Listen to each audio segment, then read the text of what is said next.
What if I told you the Titanic never sank? No iceberg, no distress calls, no tragedy at sea. Instead, imagine this: the grandest ship in history gliding into New York Harbor at sunrise, passengers cheering, cameras flashing, headlines declaring, "The unsinkable truly lives up to its name." Because in this timeline, everything changed. This is the story of how one ship's survival could have rewritten the 20th century. April 14th, 1912, the North Atlantic. In our reality, the Titanic hits an iceberg just before midnight. But in this one, Captain Smith slightly adjusts course after a faint warning. The ocean is calm, silent, and the iceberg passes unseen into the darkness. The ship sails on. No collision, no panic. The Titanic continues toward New York, and 2,200 souls sleep soundly, unaware of the tragedy that almost happened. Dawn breaks on April 17, 1912. New York awakens to the sight of the Titanic, majestic, pristine, unstoppable, cutting through the mist of the Hudson River. Reporters flood the docks. The world watches. Among them, millionaires like John Jacob Astor, immigrants chasing dreams, and the crew that conquered the Atlantic. The arrival becomes the greatest media event of the century.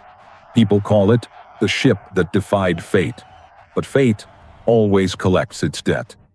The success of the Titanic sparks a revolution. White Star Line becomes the most powerful name in travel. Rivals like Cunard scramble to build even bigger, even bolder ships. Luxury floating cities without compromise. Safety, secondary. Profit, primary. After all, if Titanic survived the Atlantic's worst, why change anything? Behind the champagne and celebration, shipbuilders ignore warnings from engineers. Cracks, weak hull points, ignored ice charts. Human pride, once again, steers the wheel. With the Titanic's legend alive, the world's faith in technology skyrockets. Investors pour money into massive industrial projects. Transatlantic trade booms. And White Star Line? They plan an even greater ship, Olympus, designed to cross the Atlantic in under 4 days. But here's where history bends. Without the real Titanic disaster, maritime safety laws never evolve. No mandatory lifeboats for all passengers. No 24-hour radio watches. No international ice patrol. So when another liner strikes an iceberg years later, the world faces a tragedy 10 times worse. One that could have been prevented.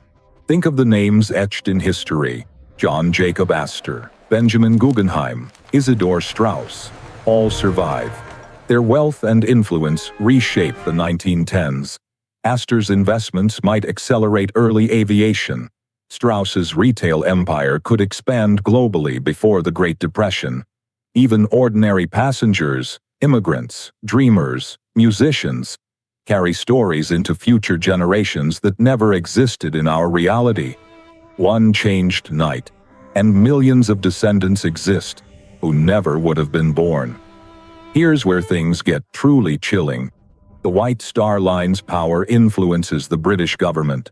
The Olympus, their new flagship, becomes a naval transport during World War I. But it's overloaded, underprepared, and its lifeboat laws are outdated.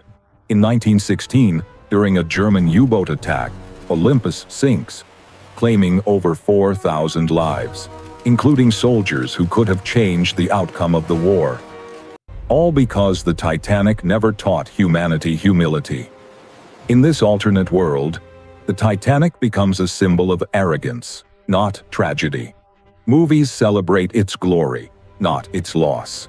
Historians call it the Iron Queen. But beneath the legend, people forget what the sea tried to warn us: that even the greatest creations can sink, because sometimes survival can destroy us more than disaster ever could. So tell me, would you prefer this world?